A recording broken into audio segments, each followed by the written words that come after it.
Mandalorian Season 2. Mandalorian Season 2 is once again created by Jon Favreau and once again stars Pedro Pascal as the Mandalorian, Gina Carano once again as Cara Dune, and Cara is returning once again in the series as well. And spoiler for Mandalorian Season 1 if you haven't watched it, Giancarlo Esposito, apologies for pronouncing his name wrong, returning as Moth Gidian. And just before I get to my spoiler-free part of this review on Mandalorian Season 2, just say that off the bat I will be talking about huge spoilers to do with Mandalorian Season 1. So if you haven't watched Mandalorian Season 1, go and watch it. It's fantastic and I highly recommend it. But I will be talking about spoilers from Mandalorian Season 1 straight off the bat in my spoiler-free review of Mandalorian Season 2. But anyway, basically Mandalorian Season 2 picks up right where Mandalorian Season 1 left off. The Empire is still growing. By the way, the series is set 5 years after Return of the Jedi.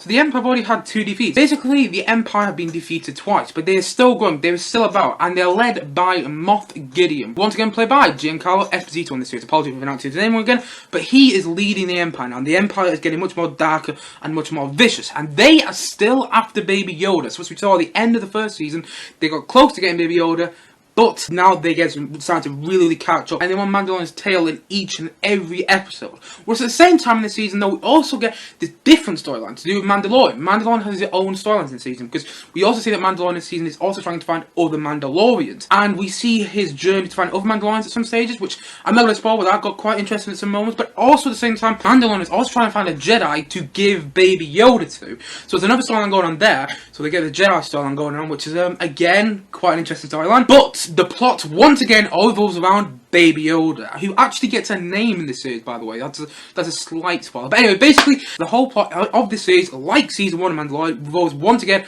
all around Baby Yoda. Although there's more plots going on in this series. The Empire is still after him, and the Empire getting more vicious, and they have more darker weapons. I'm not going to get into what they have until my spoiler part of this review, but they have more weapons now, and much more things that can go after Mandalorian, which will prove quite difficult for Mandalorian. But at the same time, Mandalorian is also trying to find other Mandalorians, and is also trying to find a Jedi to give Baby Yoda to, so the Jedi can train Baby Yoda. But a lot of complications occur in the season, and all those plotlines kind of go and intertwine with each other in a very interesting way. You keep using the word interesting, but if they said a certain word there, we're giving away parts of the series I'm not going to until later in this video. But each episode, of course, has individual plots and individual storylines and everything, which are quite interesting to see, because some of them intertwine throughout the series. Like, you might have a character appear in episode 3, and they might come back in episode 7, and that's quite interesting to think about as well, because you don't have individual plots. But unlike Mandalorian Season 1, where the individual plots didn't really play much significance in the end of things, all I'm going to say is everything came together in the final episode in some sort of way. Again, try not to give anything away until a certain point in the video. But anyway, basically, I'm not even going to hold back on this review. I love Season 2 of Mandalorian, because honestly, it's some of the best Star Wars content we've had from Lucasfilm at Disney from the past 5 years. And bear in mind, I was actually a huge fan of the sequel trilogy. I mean, I love The Force Awakens, and I think The Last Jedi is a fantastic film. Last Jedi's really grown on me, by the way. And I still think Rise of Skywalker is a great, fun film. But Mandalorian Season 2 is just, it has quite a lot of the best Star Wars content, I'm not even going to lie, we've had from the past 5 years. And it's so much better than Season 1. I'm not diminished Season 1 in any way. I loved Season 1 of Mandalorian, and I still love it now, but I love Season 2 more. And the thing is, when I did my review of Mandalorian Season 1, I remember I was very generous with that review. I remember saying, oh yeah, it was a 9 out of 10, but actually I had quite a few problems that first season, and looking back at it now, I'd probably give it an 8.5 out of 10. Not to diminish that season in any way. If you haven't seen Mandalorian Season 1, I highly recommend it, because honestly that is a fantastic season of TV. But this was a season that literally went, okay, Star Wars fans, we're doing something for you, and at the same time, actually, we're going to put some really interesting storylines in there.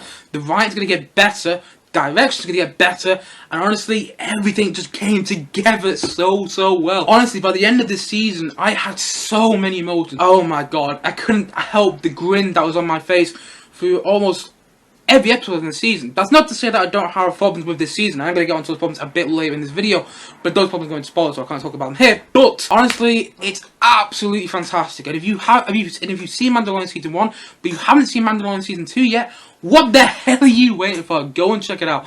Honestly, Mandalorian as a whole, it's absolutely fantastic, but Season 2 quite literally blew me away. When I watch Mandalorian, I'm sitting down to watch a fun show. I expect it to be quite serious and quite good in some stages in terms of writing, otherwise I wouldn't watch it. But when I'm sitting down to watch Mandalorian, I expect it's a fun show. But this season Mandalorian delivered a fun show, it delivered a fantastic ride, and honestly, I cannot recommend it enough. Go and check out Mandalorian Season 2. Let's talk about some spoilers before I pop, because if I don't talk about some spoilers soon, I'm literally going to go, because honestly, there's so many big spoilers to talk about in the season. But all I'm going to say is, by the end of the season, I was literally going, because it was so good. But anyway, let's talk about some big spoilers. Let's talk about some big things off the bat. So here's your last spoiler one. If you don't want to know anything about Mandalorian, please do turn away now, because I'm going to get to some huge spoilers. So one of the big things off the bat, which I really want to talk about, is Boba Fett's back. That was absolutely fantastic, and he's played by Timothy Morrison, apologies for not his name, who actually played Jango Fett in the prequels. And I'm not a huge fan of Attack of the Clones, that's actually my least favourite Star Wars movie. But I actually loved the scenes with Jango Fett in that movie, and I was so happy to see Timothy Morrison, I think that's how I pronounce his name, apologies, not playing Boba Fett once again in this season. A little side note here, just to say RIP to the actor who did play Boba Fett in the original trilogy, who sadly passed away yesterday, which is quite sad. But anyway, going back to Mandalorian now, it was so fantastic seeing Boba Fett in this series, because I heard a couple of months back that he was actually going to be in the series Mandalorian. So when I heard, I was thinking, oh, it's going to be an episode, it'll be a cameo, it'll just be an episode to help Mandalorian with the task. I don't know, probably disappeared for the rest of the episodes. Boy, was I wrong. You got a hint of him at the end of the first episode, and then I was like, oh, I was a huge Star Wars fan, so I knew who Timothy Morrison is, because obviously I know quite a lot of the cast members from the prequel trilogy and the original trilogy.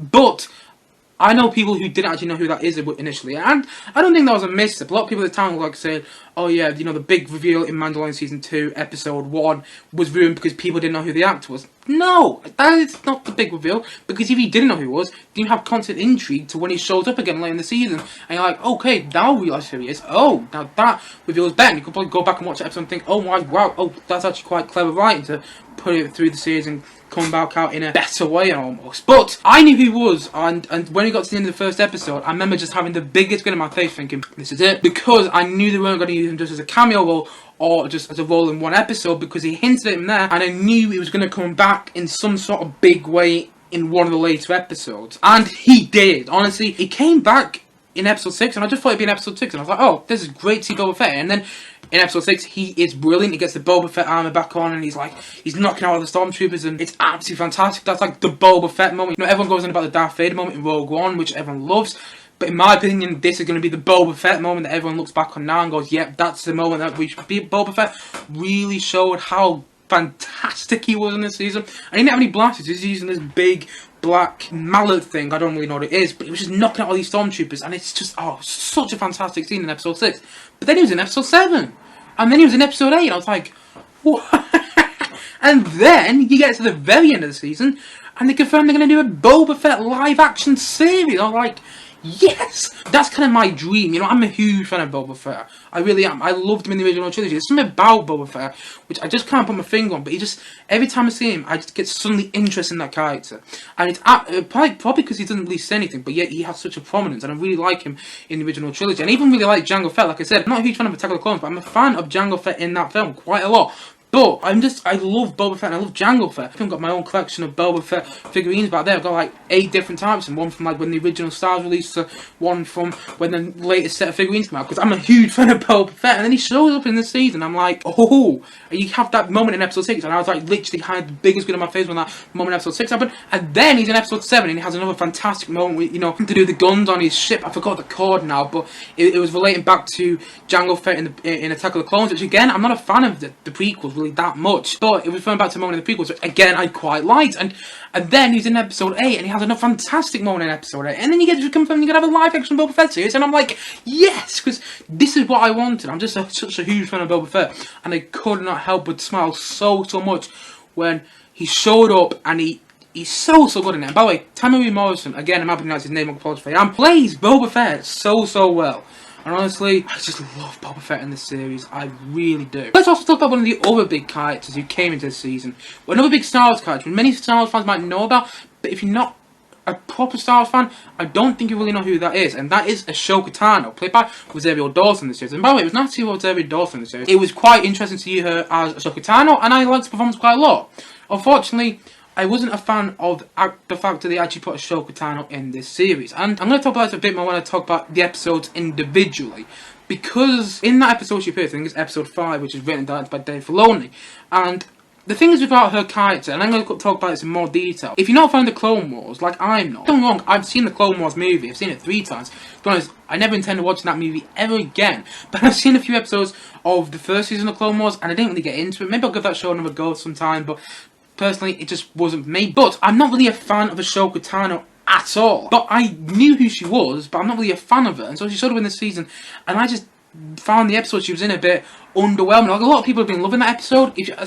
I get it, if you're a fan of Clone Wars, if you're a fan of Star Wars Rebels, which she appears in both of them, you'd probably love that episode. You'd probably be like, oh my god, that's Ahsoka Tano. You know, because Clone Wars and Rebels is, you know, animated, and now people are getting their live action Ahsoka Tano, and now she's going to have her own series. I mean, that's great. I will give Ahsoka Tano series a go, but it didn't work for me. And I'm going to talk about that again in a bit more detail when I talk about episode 5 in this review. But anyway, that's the big things in this series. And also, one other big thing I want to mention: Luke Skywalker at the end of the series. Even so, I don't think the aging on his face was particularly perfect. Just seeing Luke Skywalker show up, then you get R2-D2, and it was just literally like Jon Favreau going, "Yes, Star Wars fans, I know this is what you want, and you know, this is what you're gonna get." And it was just done so well. And the end of this series was so emotional. The Mandalorian actually takes his helmet off to say goodbye to Baby Yoda, who's now known as Grogu, by the way. The thing is, Grogu is one of the two. It's Grogu or Grogu. It's one of the two. Like, he takes his helmet off to say goodbye to Baby Yoda, and I was literally I was on the verge of tears. It was such a fantastic scene in the whole of the series. But seeing Mark Hamill return as Luke Skywalker was great. I love that whole Luke Skywalker scene. I love that they just threw R2-D2 in there as well. They're just like, oh yeah, Luke Skywalker's here, you know, how about we just throw in R2-D2 as well? And, like, I just couldn't help the grin that was on my face at that moment. But anyway, let's quickly talk about the episodes in division. So episode 1 was the episode directed by Jon Favreau. So Jon Favreau actually created the series, but he didn't direct any of the episodes in season 1. So that was a bit of a surprise, but he directed the first episode in season 2, and it's fantastic. I loved the first episode in season 2 because it's the introduction to the series, and it was just a really fun and exciting way. You know, got the character that Timothy Olyphant plays, who was quite interesting to watch. He plays like the general of this town in, I think it's Tatooine. He was quite interesting. You know, he showed up wearing the Boba Fett armor, but they actually like, okay, not Boba Fett, he's stolen that off somebody, and there's a bit of an intrigue going on there. And the first episode of the season, I loved, because it was just that fantastic introduction to this is where we're going with Mandalorian now. And it was really fun to watch. It's a really fun, action-packed episode. I loved the monsters, the sand monsters in that episode as well. They clearly copied off the big worms in Dune. I don't know if anyone's seen the Dune trailer, which I'm very excited about seeing, by the way. But it was clearly copied off that. But I really enjoyed that episode quite a lot. Then we got to episode 2. And a lot of people criticised the second episode for being just a filler episode. Yes, I completely agree it was a filler episode. But you know what?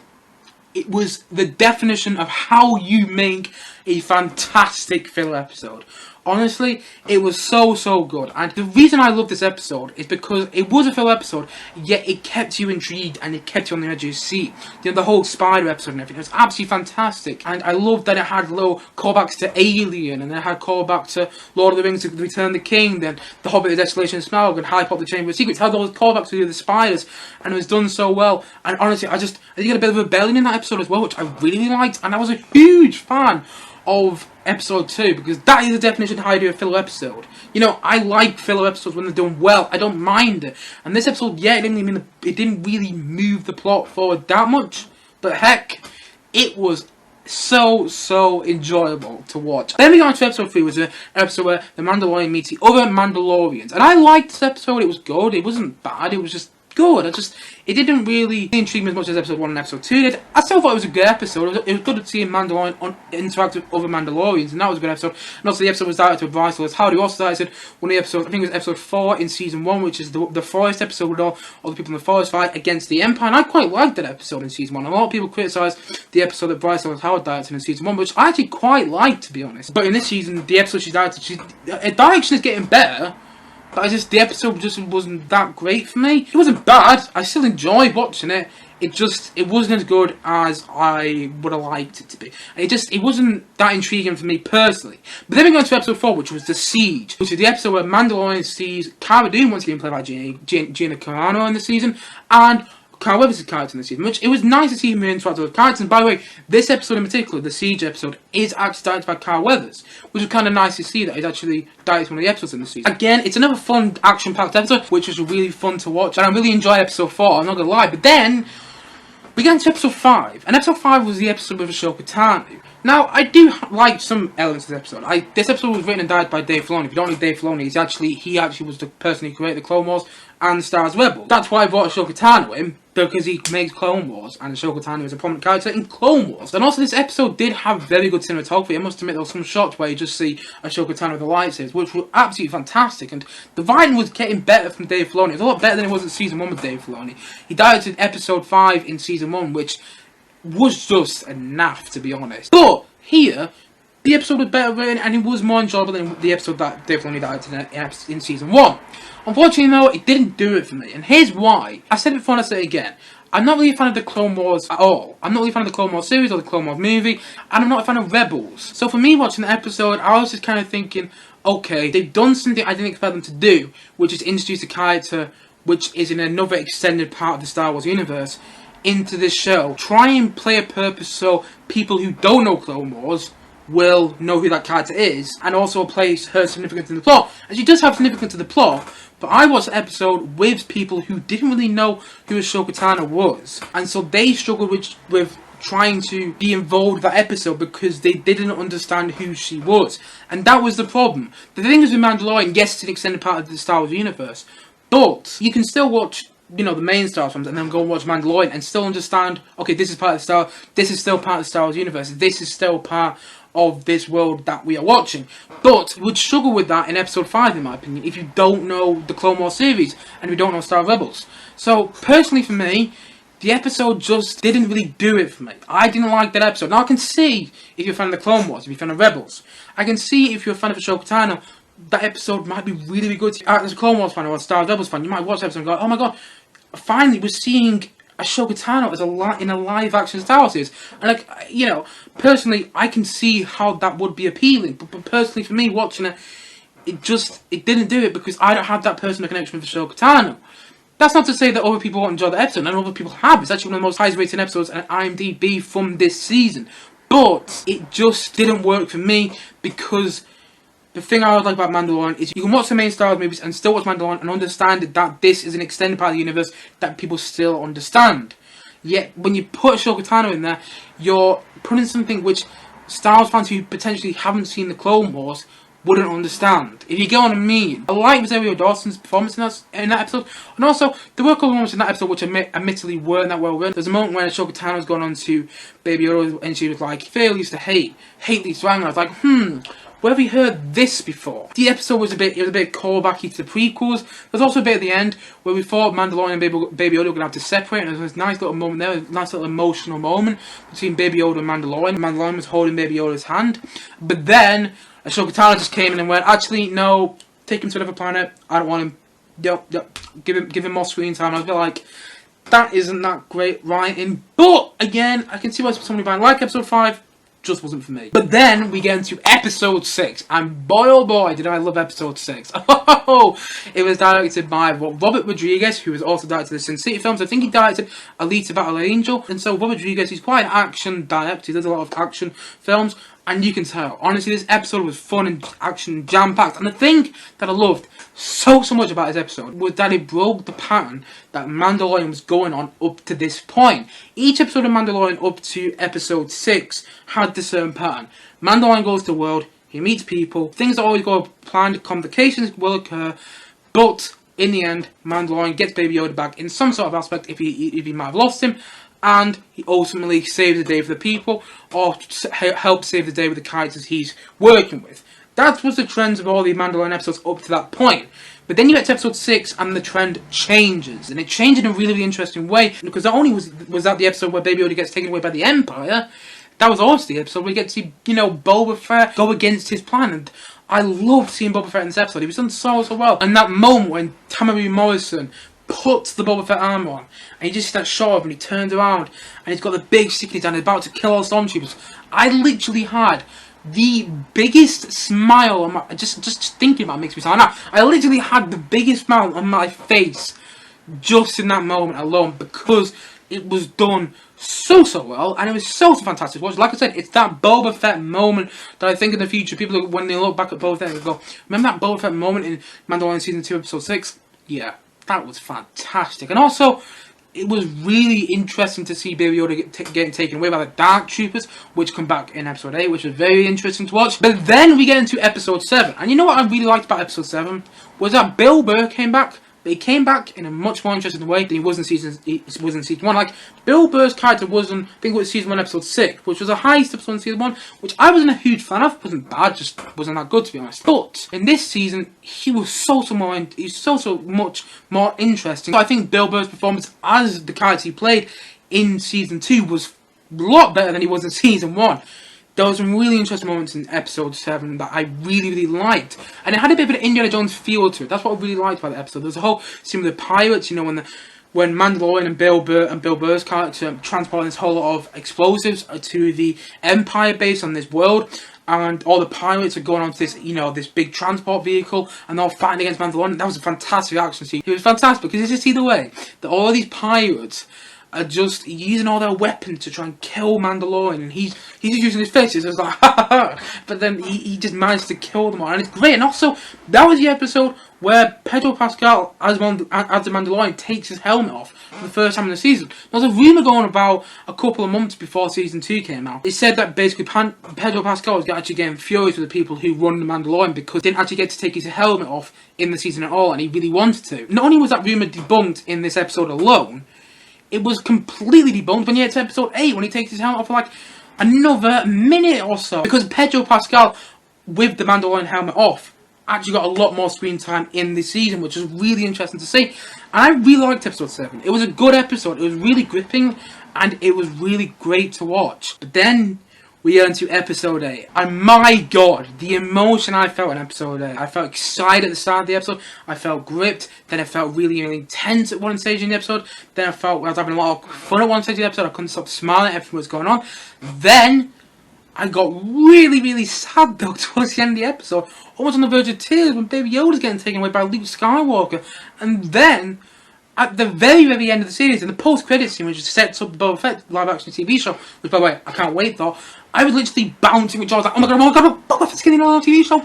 Yes! Because that is how you are in Mandalorian episode. Jon Favreau finished off the series perfectly. I don't personally think that episode 8 could have been any better. I don't think it could have been, because it was written so well, and it was so fantastic to watch. The Dark Trooper moments were absolutely fantastic. The moment where where Mandalorian and the Dark Trooper have a bit of a face-off, and that was so good to watch. At the same time, there was some really fun action-packed moments to do with Gina Carano's character and all the other female characters. You know the two Mandalorian women which Mandalorian met earlier on in the series. I think it was episode 3. They came back in episode 8, and that was fantastic to see them back. And then you have all these points. You know, all these fantastic moments going on, and then Giancarlo Esposito as Moth Gideon is showing up and, you know, acting his socks off, and at the same time, just the plotline of his character is so clever, because he constantly knows what's going to happen to these characters. He even says, you know, always presume that I know everything. You literally get that feel, because just as Mandalorian is about to take Baby Yoda away, Moff Gideon gets his black saber out and it's just about to knock him out, and then Moff Gideon and Mandalorian have this fantastic fight when Mandalorian got the spear, which he got back in episode 5, and it's absolutely fantastic. And I just, oh my god, that episode, wow, that is how you write Star Wars. That is one of the best bits. The whole episode was just so fantastically written and directed by Peyton, who also did the Ant-Man films, by the way. And honestly, the episode is just so well directed. It was so action-packed.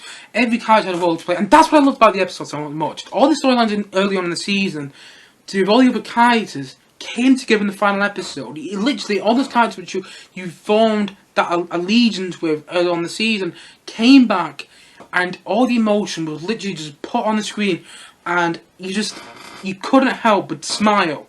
Go along with the characters, feel gripped and intense in certain moments in that episode, and then feel emotional for so many different reasons. When Luke Skywalker pops up, when he takes Baby Yoda with everyone actually beats who's there, well, you just go like, this episode's perfect. And I actually think, I'm even getting a bit sad thinking about it now. This episode of Mandalorian, episode 8, season 2, episode 8, is the best episode of the whole of Mandalorian yet, in my opinion.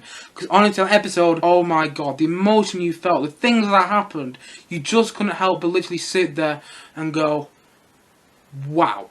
in the best way possible. Seeing Luke once again as a Jedi knocking out all those Dark Troopers, and yes, the Luke DH CGI wasn't the best, but bear in mind this is a TV show, they have a limited budget, but at the same time this is a TV show, it's not a film. I think if it was a film, it would have been a bit better. In fact, if you look at Rogue One, it was. But the thing that I just liked about it is that this show is just trying to entertain us in this show. It's just trying to bring that Star Wars magic, and he did in that last episode. Honestly, seeing Luke again in his Return of the Jedi form, in the black outfit which he wore in Return of the Jedi, I couldn't help just feel emotional for so many reasons. And he's taking Baby Yoda away, and there's such an emotional scene where Pedro Pascal as a Mandalorian is taking his helmet off, and he's just watching Baby Yoda go in. He says those last words to him, "I will see you again one day," something around those lines. And you just can't help but go, oh my god. It was so well directed. It was so well written. And I just loved that last episode so much. That is my favourite of all the Mandalorian episodes I've seen up to that point. One more thing that I loved so much about that last episode of Mandalorian was the score from Ludwig Göransson. I haven't really talked about the score yet, but the things with the score in Mandalorian, it's so unique, because it does have that sort of John Williams feel with it in those occasional orchestral moments in the season, which you kind of need to do if you're doing a Star Wars, if you're doing a Star Wars project in any way. But Ludwig Göransson, he provides its own twist on the score, and he has like loads of synthesizers, and he does like a Hans Zimmer style, and it works so well. And the thing that I loved so much about his score in the last episode in particular was he didn't use Luke's theme when Luke came back. Instead, we just get this really emotional theme going on in the background, which isn't Luke's theme. Luke's theme, the fourth theme, We didn't get that theme in this episode. And honestly, Ludwig Göransson's score in the whole of Mandalorian, not just this season alone, although his score in this season is incredible, his score in the whole of Mandalorian is just utterly outstanding. Ludwig Göransson is a genius, and that really shows in his score for both Season 1 and Season 2. I love the scores for both these shows. I also love that the Boba Fett theme that he composed for this series. It's really interesting. You heard that come through, especially in the post-credits scene at the end of the season. And also the Boba Fett scene in Episode 6. And Ludwig Göransson is a genius, and honestly, his score for this show is brilliant. I'm a huge fan of John Williams, and it's very different than John Williams, yet I love it. And I love it because it's different, but at the same time, it is so similar. I could go on for hours and hours about all the fantastic things in the season of Mandalorian. I think I've gone on for a good amount of time now, but honestly, it's just incredible. It's incredible that this series has managed to get to where it is, and it's this standard, it's this high standard. This season, not only did it surpass my expectations, it went places that I never expected Star Wars to go, but it did it so well. I just sat there in awe of everything that was going on all these episodes, and even episode 5 had its moments. Yeah, I was a bit critical of it, but it does have its moments, and I can see if you're a Clone Wars fan why you'd love episode 5. Personally, I'm not, so I didn't love episode 5, but if you are a Clone Wars fan, maybe you will. But every other episode in the season had so many fantastic moments. And even so, I loved episodes more than others. That's always going to happen with any of the series. That's always going to happen no matter what. But even so, I loved episodes more than others. When you have such a fantastic final episode in the season, you just can't help but sit there and go, thank you, Jon Favreau. Thank you. You have just brought that Star Wars magic back. And especially as last year, I remember watching Rise of Skywalker in the cinemas and just having the most fun ever. And then this year, cinemas aren't open anymore. So watching that, I really did feel like I was watching that cinematic experience. I was really missing this year, by the way. And so I just can't get over how good so many episodes in the season of Mandalorian. Yes, it wasn't perfect. And yes, it did have its problems. And yes, I didn't love every single episode. I do have my problems with episode 5 in particular. Episode 3 wasn't as good as I would have liked, but it's incredible. And honestly, it's got Baby Yoda, who's now called Grogu, by the way, which I didn't really talk about, but I'm happy with the name change, by the way.